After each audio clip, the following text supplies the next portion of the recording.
Então, nesse vídeo eu vou comentar um pouco sobre laringectomia total com esvaziamento cervical. Aqui é o Dr. Jonatas Catunda, cirurgião de cabeça e pescoço. Você acabou de cair nesse vídeo, sabe que eu tenho esse canal no YouTube já há alguns anos que eu trago conteúdo sobre a minha especialidade, sobre a cirurgia de cabeça e pescoço, e recentemente comecei a atender no SUS num concurso que eu fui aprovado. Então, essa semana nós tivemos o segundo dia de cirurgias. Ontem foi o dia inteiro fazendo uma única cirurgia, 10 horas de cirurgia no total, né? Teve o primeiro tempo do pessoal da odontologia, que fez toda a extração dos dentes que não estavam bons, e após isso nós assumimos a cirurgia, eu e a outra cirurgiã de cabeça e pescoço, doutora Joamara, fizemos a ressecção do tumor, o esvaziamento cervical e a reconstrução do defeito cirúrgico. Então, começando um pouco sobre a indicação dessa cirurgia, uma faringolaringectomia ou laringectomia total, que acaba removendo parte da faringe também, é uma cirurgia que só é realizada para casos avançados de câncer de laringe. Então, às vezes o paciente tem o sintoma de um câncer de laringe, é uma pessoa que fuma, começa a ter uma alteração na voz, ou começa a ter um engasgo, ou uma dificuldade para falar, dificuldade para engolir, um sintoma dessa região. Esse sintoma vai piorando progressivamente à medida que a ferida que surgiu, o tumor que surgiu, vai crescendo, e chega uma hora que esse tumor começa a causar dificuldade para respirar. Podem surgir, à medida que esse tumor cresce, podem surgir metástases linfonodais, o tumor começa a se espalhar para os gânglios do pescoço, e geralmente é nesse momento que o paciente descobre o problema. Infelizmente, a maioria dos pacientes não procura ajuda cedo, ou quando procura ajuda cedo não consegue fazer os exames, ou não consegue chegar no especialista, no cirurgião de cabeça e pescoço, ou não consegue fazer os exames diagnósticos. Então acaba que por vários motivos, 80 a 90% dos casos de câncer de cabeça e pescoço são descobertos em estágios avançados, e alguns pacientes só conseguem ir para o tratamento nas últimas, como era o caso desse paciente de ontem, que a gente chama no limite da ressecabilidade. Chega um ponto em que passar um pouquinho, crescer um pouco mais, pode ser que não dê mais para remover o tumor. Então, o câncer de cabeça e pescoço, né, o principal exame diagnóstico, câncer de laringe ou de faringe, um câncer como esse, para diagnosticar, o principal exame seria um exame de laringoscopia, um exame que é feito ou pela boca ou pelo nariz, o paciente acordado, é um exame bem rápido, pouco incômodo na maioria dos casos, e que você consegue ver a lesão, o tamanho, até onde ela vai, conseguir estadiar o problema. Nos estágios iniciais, é possível tratar de uma forma simples, uma cirurgia endolaríngea sem corte no pescoço, só pelo procedimento é possível remover o tumor, ou tratar com radioterapia exclusiva. Então o paciente faz 35 sessões de radioterapia e o tumor desaparece. À medida que a lesão vai crescendo, vai ficando cada vez mais complicado.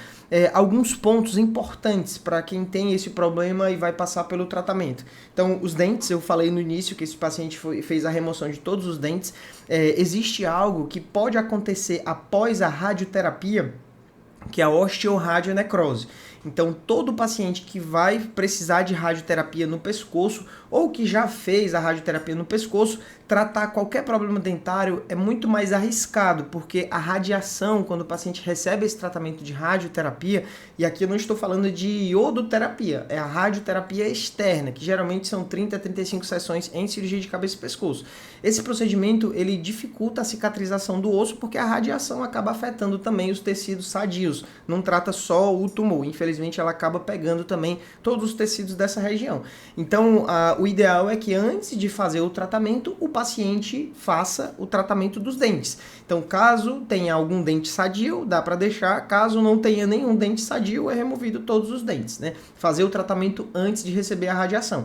Isso é algo que deveria ser recomendado no início, assim que o paciente tem uma suspeita de câncer de cabeça e pescoço, já era para ir para a odontologia. Às vezes, na correria do dia a dia, nos pacientes, principalmente pelo SUS, como são muitos pacientes para poucos médicos, não dá para explicar isso, né? Então, odontologia, procurar tratar os dentes antes é algo muito importante, e algo muito importante também é, depois de feito o tratamento, o paciente saber disso. Ontem, na hora da cirurgia, a gente estava conversando com a profissional da dentista, a odontologia, né, hospitalar, e ela explicando que o paciente ia para uma clínica popular dessa depois de ter feito radioterapia, mesmo falando para o profissional não sabe disso, não tem conhecimento, e mesmo assim fazia extrações dentárias, fazia implantes sem tomar os devidos cuidados, e depois o paciente complicava e tinha que procurar um serviço especializado do SUS, lá com os dentes com várias necroses, porque fez um implante em algo que não tem, né, sustentação. Depois depois da radiação, acaba causando todo um prejuízo. Então o paciente precisa dizer, né, para qualquer profissional da dentista, da odontologia, que não pode mais fazer esse tratamento. Outro ponto, além da odontologia, deixa eu ver aqui quanto tempo de vídeo. Deixa eu nem sei. Ah, tá aqui, 5 minutos, né? Não vamos falar muito, né? Não pode ser muito longo. Outro ponto muito importante é a alimentação, né? Esse tumor, à medida que ele cresce, chega uma hora que o paciente começa a ter dificuldade de engolir. Então, nesses casos, com dificuldade de engolir, é interessante passar uma sonda nasointeral ou fazer o melhor procedimento, que é a gastrostomia, a sonda direto na alimentação aqui no estômago. Caso o tratamento seja um tratamento curto, é possível passar sua sonda. Caso haja previsão de precisar de muitas semanas de tratamento de alimentação por essa via, né, não puder se alimentar, então acaba que o paciente que vai para a radioquimioterapia é muito mais cômodo fazer a gastrostomia, porque a sonda nessa região ela pode começar a ferir a pele, pode causar um aumento do refluxo, pode causar sinusite. Então o padrão ouro seria a gente conseguir gastrostomia para todos os pacientes, principalmente nos pacientes mais magrinhos, porque no paciente que é mais cheio, a gastrostomia pode ficar, né, pode ter um grau maior de vazamento, mas sendo feito da forma correta, em geral, é um procedimento bem seguro, né? Então, alimentação, se o paciente descobre um problema como esse, como câncer avançado de cabeça e pescoço, ele precisa se alimentar bem, ele precisa ganhar peso, principalmente de massa magra, porque ele precisa estar forte para aguentar o tratamento. Então, se o paciente está muito fraco, não está conseguindo comer, aí é que tem que passar a sonda para que ele consiga ganhar uns quilos, né, até fazer o procedimento, porque uma cirurgia como essa expolia muito. Ontem foram 8 horas de cirurgia, 10 horas de cirurgia no total, né, contando a bucomaxilo com o nosso tempo, né? Então, a cirurgia é muito longa, o paciente vai passar vários dias internados, hoje o dia na UTI, hoje pela manhã, 6 horas da manhã estava lá para avaliar e dar alta da UTI. Então são muitos dias e após a cirurgia o paciente ainda vai para um segundo tratamento, radioterapia, quimioterapia, né? Provavelmente vai depender do que a gente vê na biópsia. Então esses tratamentos também acabam tirando o apetite do paciente, perde o paladar, porque a radiação nessa região acaba fazendo com que a pessoa não sinta muito gosto, prejudica as glândulas salivares, então elas deixam de produzir saliva, então o paciente tem dificuldade para se alimentar porque diminui a saliva, né? Claro que se ele já estava com a sonda, isso não vai ser um impacto tão grande, vai ser incômodo não ter a saliva, mas não vai ser um impacto tão grande. Então, resumindo, em geral, os tratamentos eles vão afetar a alimentação, e a alimentação, o paciente precisa estar bem nutrido para suportar o tratamento. E se você não consegue se alimentar, se interrompe o tratamento, as nossas chances de cura vão diminuir drasticamente, porque só tem como atingir a cura se o paciente aguentar o tratamento, tá?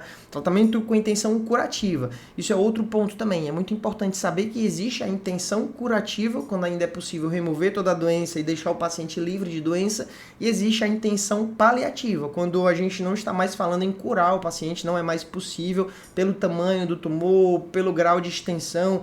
Geralmente quando a doença sai do pescoço e envia metástases para outros órgãos, a gente já não está mais falando de intenção curativa, porque a gente não consegue mais curar, mas é possível controlar a doença, é possível viver meses, às vezes até anos, com a doença, dependendo de cada caso, dependendo do tipo histológico, né?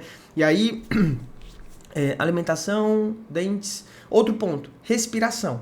Paciente com câncer avançado de cabeça e pescoço, chega uma hora que esse tumor ele pode prejudicar a respiração e chega uma hora que ele pode prejudicar muito. O paciente fica em insuficiência respiratória e, em geral, o sinal clínico disso é o que a gente chama de estridor. O paciente chega com esforço respiratório, porque o tumor já está tampando a passagem do ar e aí realmente ele precisa se esforçar para respirar, e caso não seja resolvido, não seja feito o procedimento de traqueostomia, esse paciente pode asfixiar e acabar falecendo por hipóxia. Então é algo que o ideal é que não chegue a esse ponto, como eu falei, o ideal era a gente pegar os pacientes bem no começo, tumor pequenininho, cirurgia de 15 minutos, resolvia o problema, chance de 90% de cura. Mas, infelizmente, o paciente vai perdendo esse tempo, seja por própria desleixo ou medo ou insegurança, não vai atrás, seja por erros do sistema, que é muito cruel, o paciente fica meses esperando o atendimento, isso é um absurdo, enquanto o tumor poderia ter sido tratado no início, né? Seja por todos esses problemas, né? Erros de informação e de acesso, né? A gente tem essas duas dificuldades,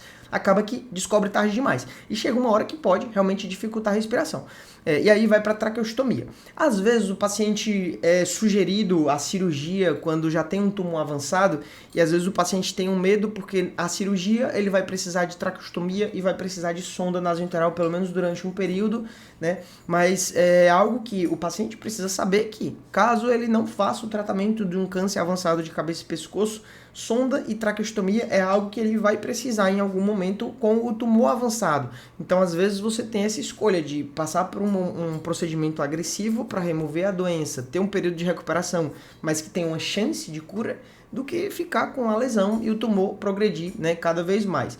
E algo que a gente lida, né, no nosso dia a dia, que é muito triste, pode acontecer, né, dependendo da evolução da doença, é o paciente que tem uma doença irressecável no pescoço. Esse tumor ele pode crescer ao ponto de não conseguirmos mais operar, o paciente pode ir para radioterapia e quimioterapia e esse tumor não responder mais ao tratamento e se tornar, né, a gente mudar a intenção para paliação, e esse tumor no pescoço ele pode ulcerar a pele, pode criar uma ferida oncológica, né, uma ferida tumoral que ela não cicatriza porque é um tumor, o corpo não consegue cicatrizar aquela região, ele pode começar a infeccionar, pode produzir um cheiro desagradável, ele pode sangrar e a gente não tem muito mais o que fazer nesse estágio, né? E infelizmente às vezes acaba que essa ferida tumoral, esse tumor que não possui mais, não responde mais ao tratamento, ele acaba sendo a causa do óbito do paciente, ele pode sangrar ao ponto de o paciente perder todo o sangue e falecer, ele pode acabar crescendo por baixo da traqueostomia e o paciente não conseguir mais respirar. Então, são esses casos que a gente quer evitar, esse tipo de evolução desfavorável, a morte por doença local que a gente quer evitar.